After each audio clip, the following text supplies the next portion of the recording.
All right, well, good day, everyone. Today we're starting our journey into Mary Shelley's Frankenstein. Now, I know some of you might be thinking, oh, this is just an old horror story about some scientist and his monster. But trust me, it's so much more than that. This book is a powerful exploration of the hopes and fears of the Romantic era. It dives deep into nature, emotion, imagination, and the limits of human knowledge. And as we read, I want you to keep asking yourselves, what was Shelley, Mary Shelley, really trying to say? Was she celebrating these romantic ideals or warning us about their dangers? So let's start with the basics. What was British Romanticism? It was a movement that emerged as a reaction to the Enlightenment's obsession with reason and the harsh realities of the Industrial Revolution. Romantics believed that emotion, nature, and the individual experience held the keys to understanding life. You'll see these ideas everywhere in Frankenstein. Let's break it down. The Romantics believed that reason alone wasn't enough. It was our feelings, our passions, that revealed the truth about life. Literary critic M.H. Abrams described it this way, quote, "Romantic art was not a mirror held up to nature, but a lamp that illuminated the inner world of feeling." End quote. So what about Victor Frankenstein? Is he driven by pure logic when he creates life? Or is his work fueled by grief over his mother's death? Does his passion lead to progress or to disaster? Under nature's power and the sublime, nature for the Romantics was not just a pretty backdrop, it was powerful. It could inspire awe or crush you with its indifference.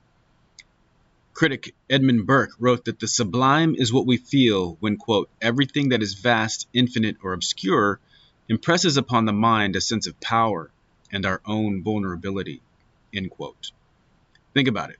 When Victor hikes through the Alps after his creation escapes, does nature comfort him, or does it remind him how small he is? And why does Shelley end the novel in the Arctic, surrounded by ice and death? Is nature a place of healing or a force beyond our control? Under individualism and the outsider, Romantics loved the idea of the solitary genius, someone who stood apart from society. But they also knew that isolation could lead to suffering. Literary critic Harold Bloom put it perfectly. Victor and his creature are, quote, "both romantic outcasts, the former from human society by his own actions, the latter by the cruelty of others," end quote. So who do you think suffers more? Victor, who cuts himself off from his family, or the creature, who's rejected by everyone he meets? Under imagination is truth. The Romantics believed that imagination could reveal truths beyond what science could measure. William Wordsworth famously said that poetry is, quote, "emotion recollected in tranquility," end quote. But in Frankenstein, Victor's imagination drives him to create life. Does his vision lead to a new understanding, or does it push him into madness? Under the Gothic influence, Romanticism had a dark side, the Gothic. This is where we get haunted castles, monsters, and forbidden knowledge. Literary critic Anne Mallour argues that Frankenstein is, quote, "a deeply political novel, a critique of the masculine romantic imagination, an imagination which, in attempting to appropriate the power of female reproduction, becomes monstrous," end quote. So is Victor's experiment a triumph of creativity, or is it an act of hubris that defies the natural order? Now, let's talk about how this novel came to be. Picture this. It's the summer of 1816, but there's no sun. A volcano in Indonesia had erupted, and the ash cloud covered the sky. Mary Shelley, her husband Percy Shelley, Lord Byron, and John Polidori were stuck inside a villa by Lake Geneva. Byron suggested that they all write ghost stories to pass the time. Mary Shelley later said that she dreamed of, quote, "a pale student of unhallowed arts kneeling beside the thing he had put together," end quote. Have you ever had a dream so vivid that it changed your life?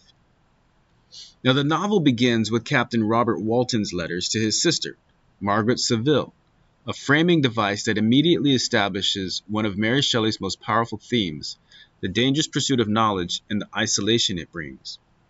From the very first letter, Walton reveals his ambition to push beyond the known boundaries of the world, seeking glory by discovering a new passage through the Arctic. But this ambition, seemingly noble, carries a subtle undercurrent of danger. The icy landscape is both sublime and threatening, and Walton's language brims with romantic idealism.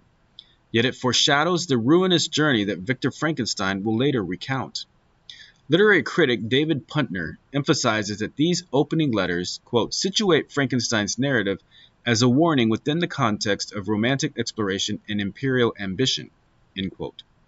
Walton, like many figures of the Romantic Age, is driven by the Enlightenment dream of mastering nature and expanding human dominion over the globe. Yet Punter warns that this pursuit is deeply intertwined with imperialist ideology.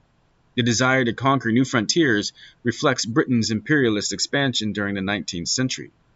Walton's quest for knowledge, then, is not merely scientific, but symbolic of the larger European project of control and exploitation. Critic Anne Mallour echoes this view, arguing that Walton's Arctic expedition represents, quote, the masculinist quest to penetrate and dominate the natural world, end quote. She connects this imperialist drive to the novel's broader critique of male hubris and the violent subjugation of both nature and the female body. Walton's desire to, quote, satiate his ardent curiosity, end quote, reflects, according to Mallour, a dangerous conflation of scientific progress with conquest, a theme that resonates through Victor Frankenstein's narrative.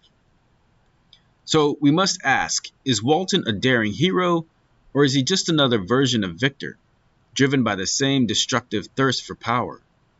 Is Shelley subtly critiquing the romantic ideal of the fearless explorer, or is she suggesting that such ambition inevitably leads to suffering? Walton's letters reveal more than his ambition. They expose a profound loneliness. In letter 2, he laments to his sister, quote, I have no friend, end quote, and longs for a companion, quote, whose eyes would reply to mine, end quote. This yearning for human connection is central to the romantic psyche, a tension between the individual's quest for greatness and the fundamental human need for companionship.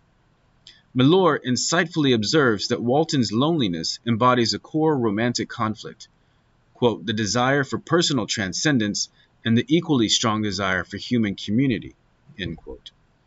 This tension runs through the entire novel.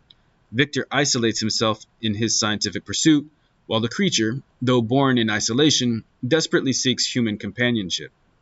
Walton, poised at the novel's threshold, is caught between these two extremes. Harold Bloom offers a slightly different reading.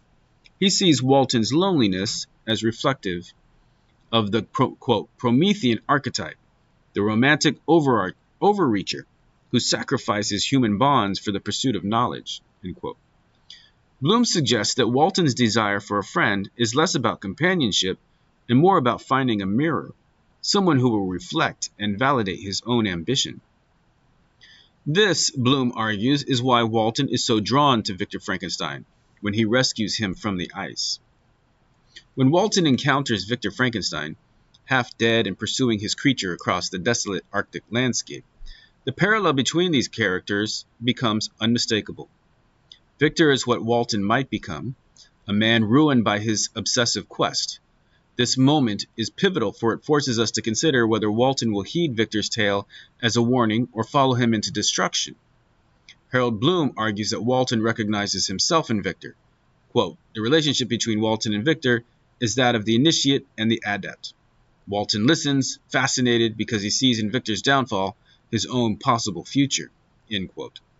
This idea of the double, or the doppelganger, is a recurring motif in Gothic literature. Victor and Walton are two sides of the same romantic dreamer, one at the start of his journey, the other at its tragic end. Christopher Small builds on this idea, asserting that Walton is not merely a passive observer, but an, quote, active participant in the myth of Promethean overreach, end quote. Walton's letters are not just a frame, they are a part of the novel's central message. Shelley wants us to see that Victor's story is not unique, it's part of a broader pattern of masculine hubris and isolation. The Arctic setting itself plays a crucial role in these opening letters. Walton describes the icy expanse as, quote, the region of beauty and delight, imagining a land surpassing in wonders and in beauty every region hitherto discovered. This vision of the sublime, nature's power to inspire awe and terror, was a central concept in Romantic thought. Literary critic Edmund Burke defined the sublime as, quote, whatever is fitted in any sort to excite the ideas of pain and danger.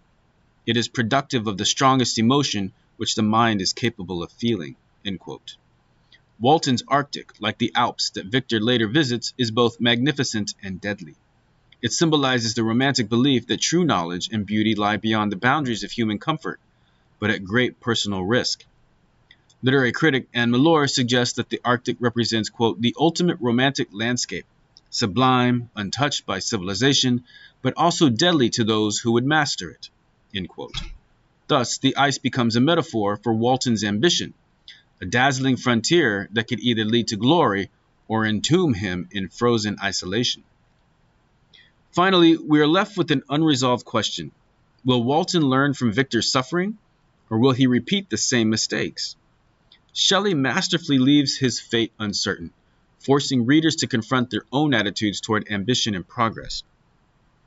Literary critic Anne Mallour argues that Walton's final decision to turn back represents, quote, a rejection of the masculine romantic ideal of the solitary heroic quest, end quote.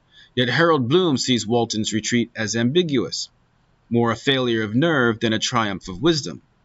So I ask you, is Walton a romantic hero who wisely chooses human connection over glory, or is he simply a man who lacked the courage to see his journey through? What does Shelley want us to take from his choice? So, these are the key takeaways from the first 4 letters. Ambition versus creation. Walton's desire to conquer the Arctic parallels. Victor's scientific overreach. Isolation versus companionship. Walton's longing for a friend echoes Victor's loss of human connection and the creature's yearning for acceptance. Nature as sublime. The Arctic is both beautiful and deadly, a romantic symbol of human aspiration and mortality. And foreshadowing and doubling. Walter's encounter with Victor serves as a mirror and a warning, inviting readers to reflect on the price of ambition. So, this is a key term of Romanticism, the sublime. We need to lock this term in. Burke said that, quote, terror is in all cases the ruling principle of the sublime, end quote. When Victor looks at Mont Blanc or the Arctic ice, ask yourself, what is he feeling? Does nature lift him up, or does it crush him with its power? These are some themes to watch out as you read Frankenstein. Ambition and knowledge. Harold Bloom calls Frankenstein, quote, the most vivid literary myth of the modern age because it reflects our struggle with the consequences of scientific creation, end quote. Are we better off when we push the limits of knowledge, including scientific knowledge, or is there a line we shouldn't cross? Another theme is nature's beauty and power. William Wordsworth said, quote, nature never did betray the heart that loved her, end quote. Does nature heal Victor, or is he too caught up in his obsession to see its beauty? And another theme is isolation and the outsider. Anne Mallour points out that the creature is, quote, a figure of the dispossessed, the orphan, the abandoned child, the industrial worker cast out into the streets, end quote. Is he a monster, or is he what society made him? Finally, Frankenstein is a novel about ambition, but it's also a novel about limits. How far can we push before we go too far? Can nature heal us, or will it remind us that we are all small and powerless? Every generation reads this book and finds new questions. As literary critic Harold Bloom says, Frankenstein, quote, compels each generation to confront its own fears about human creativity and the unknown. So, what fears do we have today? And what might we be creating that could spiral beyond our control?